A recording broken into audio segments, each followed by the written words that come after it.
মণি আমাকে ঘুম থেকে উঠিয়ে বলল, বাবা, নেকলেসটা কোথায় রেখেছেন? টেবিলের দেরাজে তো নেই। আমি ছুটে গিয়ে দেরাজ খুললাম। নেকলেসের বাক্স নেই। সব দেরাজ হাঁটকালাম, কোথাও নেই। মনির অবস্থা বুঝতেই পারছেন। মনিকে জিজ্ঞেস করলাম, তুই এত রাত্রে কি করে জানলি? সে বলল, ব্যোমকেশ হাত তুলিয়া রসময়কে নিবারণ করিল। মণিময়ের দিকে চাহিয়া প্রশ্ন করিল, রাত্রি তখন কটা? মণিময় অত্যন্ত সংকুচিত হইয়া বলিল, প্রায় 12টা। 12টা বাজতে 5 মিনিট কি 10 মিনিট এমনি হবে। ব্যোমকেশ বলিল, রাত 12টার সময় কোনো কারণে আপনার সন্দেহ হয়েছিল যে নেকলেস চুরি গেছে? কি করে সন্দেহ হলো?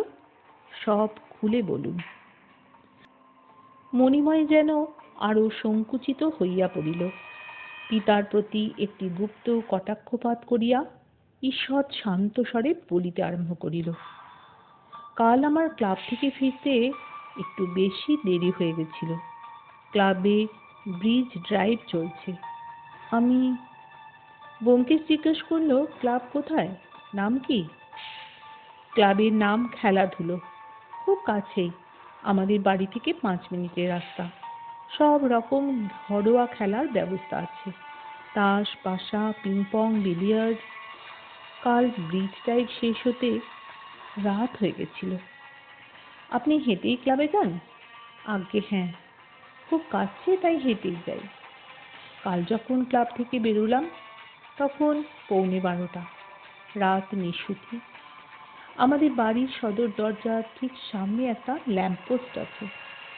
আমি যখন বাড়ির প্রায় 30-40 গজের মধ্যে চলে এসেছি তখন দেখলাম আশেপাশের দোকান সব বন্ধ হয়ে গেছে, কিন্তু একটা লোক ঠিক আমাদের দোরের সামনে দাঁড়িয়ে আছে। লোকটা বোধহয় আমার পায়ের শব্দ শুনতে পেয়েছিল। ঘাড় ফিরিয়ে তাকালো, তারপর চট করে বাড়িতে ঢুকে পড়ল। দূর থেকে দেখে মনে হলো ভোলা চাকর। কাছে এসে দেখলাম দরজা ভেজানো রয়েছে। অন্যদিন আমি 10:30টার মধ্যে বাড়ি ফিরি, কিন্তু সদর দরজা তার আগেই বন্ধ হয়ে যায়। আজ খোলা রয়েছে। আমার খটকা লাগলো। সদর দরজায় হুড়কো লাগিয়ে আমি উপরে উঠে গেলাম। দোতলায় চাকররা ঘুমোচ্ছে, কারুর কোনো সাড়া শব্দ নেই। তেতলায় উঠতেই স্ত্রী এসে দরজা খুলে দিলেন। আপনি বোধহয় লক্ষ্য করেছেন তেতলার দরজায় বিদিটি গা তালা লাগানো। ভেতর থেকে বন্ধ করে দিলে বিনা চাবিতে বাইরে থেকে খোলা যায় না। আমি স্ত্রীকে জিজ্ঞেস করলাম, বাড়ির সামনে একটা লোক দাঁড়িয়েছিল, দেখেছো? উনি বললেন, উনিও দেখেছেন। উনিও দেখেছেন? ব্যোমকেশ বধূর পানে চোখ ফিরাইল। বধূ লজ্জা পাইল। তাহার মুখ উত্তপ্ত হইয়া উঠিল। রসময় তাহাকে উৎসাহ দিয়া বলিলেন, লজ্জা কি বৌমা? যা দেখেছ ব্যোমকেশকে বলো। বধূ তখন লজ্জা স্তিমিত কণ্ঠে থামিয়া থামিয়া বলিল, কাল রাত্রিরে আমি ওর ক্লাব থেকে ফিরতে দেরি হচ্ছিল তাই জানলার কাছে দাঁড়িয়েছিলুম। অনেকক্ষণ দাঁড়িয়ে থাকার পর হঠাৎ দেখলুম ঠিক আমাদের দরজার সামনের ফুটপাতের ওপর কে একজন দাঁড়িয়ে রয়েছে। আমি ঝুঁকে তাকে দেখবার চেষ্টা করলুম, কিন্তু ভালো করে দেখতে পেলুম না। তারপরেই লোকটা অদৃশ্য হয়ে গেল। মনে হলো দরজায় ঢুকে পড়ল। এই সময় দেখলুম উনি আসছেন। লোকটা যেন ওকে দেখেই ভিতরে ঢুকে পড়ল। তারপর আমি গিয়ে তেতলার দরজা খুলে দিলুম। উনি এলেন। ব্যোমকেশ বলিল, লোকটাকে চিনতে পেরেছিলেন? বধূ মাথা নাড়িল, না, ওপর থেকে তার মুখ দেখা যাচ্ছিল না, তবে মনে হয়েছিল আমাদের চাকরদের মধ্যে কেউ হবে। ব্যোমকেশ মণিময়কে বলিল, তারপর কি হলো? মণিময় বলল, স্ত্রীর কথা শুনে সন্দেহ আরো বেড়ে গেল। নেকলেসটা বিকেলবেলা এনেছি, সেটা নিশ্চয়ই বাবা টেবিলের দেরাজে রেখে দিয়েছেন, কারণ সিন্দুকের চাবি তো মা নিয়ে চলে গেছেন। আমি চুপি চুপি বাবার অফিস ঘরে গেলাম। আলো জেলে দেরাজগুলো খুলে দেখলাম নেকলেসের কেস নেই। আরো যেখানে যেখানে রাখা সম্ভব সব জায়গায় খুঁজলাম, কোথাও নেই।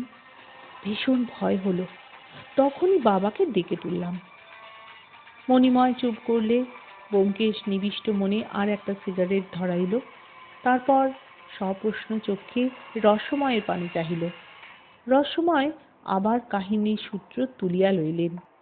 যখন নিঃসংশয়ে বুঝলাম নেকলেস চুরি গেছে, তখন সব সন্দেহ পড়ল গিয়ে ভোলার উপর। ভেবে দেখুন, আমার তেতলার সমস্ত দরজা লক লাগানো। ভেতর থেকে বাইরে যাওয়া সহজ, কিন্তু বাইরে থেকে ভেতরে আসা সহজ নয়। রাত্রি 10টার পর চাকরদের মধ্যে একমাত্র ভোলাই ভেতরে ছিল। আমি ঘুমিয়ে পড়েছিলাম। ভোলা কখন উঠে গেছে জানি না, হয়তো সে 11:15টার সময় উঠে গেছে। তারপর দেরাজ থেকে নেকলেস নিয়ে চুপি চুপি বেরিয়ে সিঁড়ি দিয়ে নিচে নেমে গেছে। নিচে হয়তো তার দলের লোক দাঁড়িয়েছিল। ব্যোমকেশ মণিময়কে জিজ্ঞেস করিল, আপনি একটা লোককেই দেখেছিলেন? মণিময় বলল, হ্যাঁ। দ্বিতীয় জনপ্রাণী সেখানে ছিল না। ব্যোমকেশ বধূর দিকে ফিরিয়া বলিল, আপনি? বধূ বলিল, আমিও একজনকেই দেখেছিলাম। আমি সারাক্ষণ নিচের দিকেই তাকিয়েছিলাম, আর কেউ থাকলে নিশ্চয়ই দেখতে পেতুম। ব্যোমকেশ কিয়ৎকাল সিগারেট টানিল।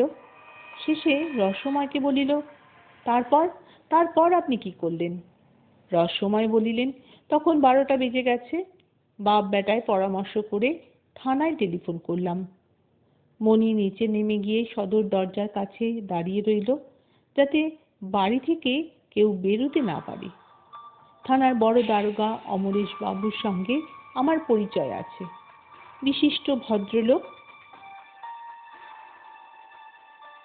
ভাগ্যক্রমে তিনি থানায় উপস্থিত ছিলেন। ফোন পেয়ে তক্ষুনি 3-4 জন লোককে নিয়ে এসে পড়েছিলেন। প্রথমে দোতলার ঘরগুলো খানা তল্লাশ হলো। চাকরেরা সকলেই ঘুমোচ্ছিল, ভোলাও ছিল। পুলিশ তন্ন তন্ন করে তল্লাশ করলো, কিন্তু নেকলেস পাওয়া গেল না। অমরেশ বাবু তখন খানা তল্লাশ করলো তেতলায়। বলা তো যায় না, চোর হয়তো নেকলেস চুরি করে এখানেই কোথাও লুকিয়ে রেখেছে, পরে তাক বুঝে সরাবে। কিন্তু এখানেও নেকলেস পাওয়া গেল না। অমরেশ বাবু তারপর ভোলাকে জেরা আরম্ভ করলো। ভোলা স্বীকার করলো সে নিচে নেমে গিয়েছিল। সে বলল, আন্দাজ 11টার সময় আমি ঘুমিয়ে পড়েছি দেখে সে দোতলায় নেমে যায়। অন্য চাকরেরা তখন ঘুমিয়ে পড়েছিল। ভোলাও শুয়ে পড়ল, কিন্তু তার ঘুম এলো না।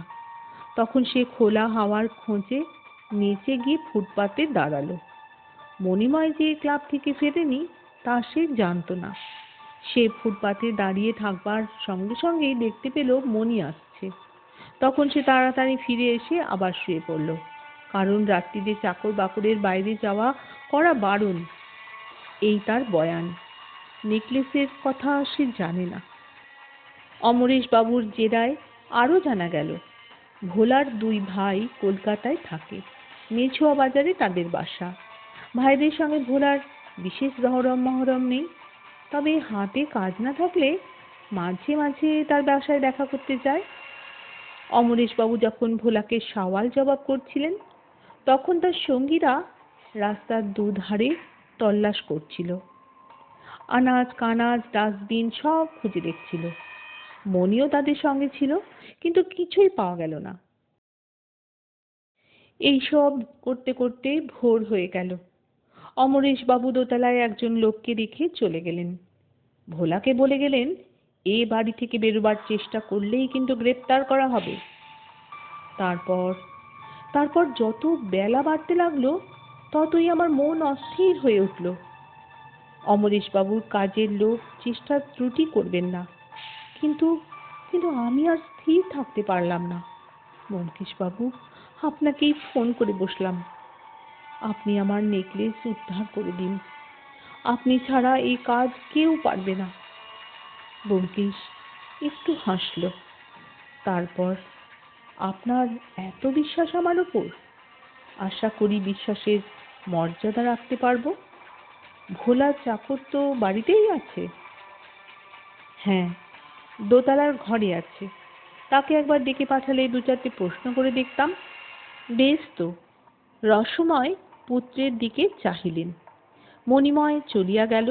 কিছুক্ষণ পরে ভোলাকে লইয়া ফিরিয়া আসিল। ভোলা চাকরের চেহারা সাধারণ ভৃত্য শ্রেণীর লোকের চেহারা থেকে পৃথক নয়। বয়স 40-এর কাছাকাছি। তাহার চোখের দৃষ্টিতে ভয়ের কোনো চিহ্ন নেই, কিন্তু সংযত সতর্কতা আছে। ব্যোমকেশ তাহাকে আপদ মস্তক নিরীক্ষণ করিয়া বলিল, তোমাকে দু একটা প্রশ্ন করতে চাই। ভোলা সহজভাবে বলিল, আজ্ঞে। নাম কি? ভোলানাথ দাস। দেশ কোথায়? মেদিনীপুর জেলায়। কলকাতায় কতদিন আছো? তা 15 বছর হবে। তোমার দু ভাই কি কলকাতায় থাকে? আজ্ঞে হ্যাঁ, মেছো বাজারে বাসা নিয়ে একসঙ্গে থাকে। তুমি ভাইদের সঙ্গে থাকো না? আজ্ঞে, আমি যেখানে চাকরি করি সেখানেই থাকি। ভাইয়ের সঙ্গে বনিবনা আছে? আজ্ঞে, বনিবনা সেরকম ভাবে নেই। তবে দাদারা লেখাপড়া জানা লোক, আমি মুখ্য। তোমার দাদারা কি কাজ করেন? দাদা পোস্ট অফিসে কাজ করে, মেজদা কর্পোরেশনের জমাদার। তুমি বিয়ে করনি? করেছিলাম, বউ মরে গেছে।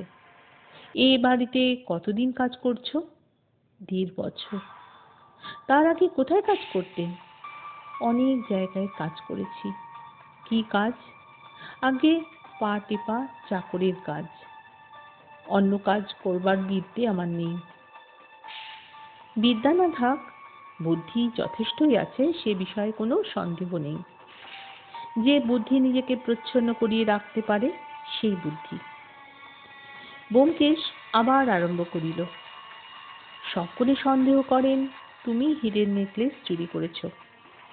ভোলা চেঁচামেচি করল না, শান্তভাবে অস্বীকার করল, আজ্ঞে, হীরের নেকলেস আমি চোখে দেখিনি। কাল যখন মণিময় বাবু নেকলেসের বাক্স এনে রসময় বাবুকে দেন, তখন তুমি তার পায়ের কাছে মালিশ করে যাচ্ছিলে। একটা বাক্স এনে দিয়েছিলেন, কিন্তু বাক্সে কি আছে তা আমি জানতাম না। কিছু আন্দাজ করতে পারোনি? রসময় বাবু যখন বাক্স খোলার আগে তোমাকে চলে যেতে বললেন, তখনও কিছু আন্দাজ করনি? আগে না। ব্যোমকেশ ক্ষণিক ভ্রুকুটি করিয়া নীরব রহিল। তারপর সহসা চক্ষু তুলিয়া বলিল, কাল সন্ধ্যার পর তুমি বাড়ি থেকে বেরিয়েছিলে? এতক্ষণে ভোলার চোখে একটু উদ্বেগের চিহ্ন দেখা দিল, কিন্তু সে সহজ সুরেই বলল, আগে বেরিয়েছিলাম, একটা গামছা কেনবার ছিল, তাই বৌদিদির কাছে ছুটি নিয়ে বেরিয়েছিলাম। ব্যোমকেশ বধূর দিকে চাহিল। বধূ ঘাড় হেলাইয়া সায় দিল। রসময় বাবুর মুখ দেখিয়া মনে হইল এই খবর তিনি জানিতেন না, মণিময়ও জানিত না, কারণ সে তৎপূর্বেই ক্লাবে চলিয়া গিয়াছিল। কিন্তু ব্যোমকেশ জানিল কি করিয়া? অন্ধকারে ঢিল ছুড়িয়াছে। ব্যোমকেশ কি সত্যি আন্দাজে ঢিল মেরেছিল, নাকি ভোলা রাতের অন্ধকারে গা ঢাকা দিয়ে নেকলেসটি চুরি করে কোথাও সরিয়ে দিয়েছিল? জানতে হলে বন্ধুরা আমার আগামীকালের মণিমণ্ডন গল্পটির পর্বটি শুনতে হবে। ততক্ষণ তোমরা শুনতে থাকো আমার আজকের পর্ব। মণিমণ্ডন, লেখক শরদিন্দু বন্দ্যোপাধ্যায়।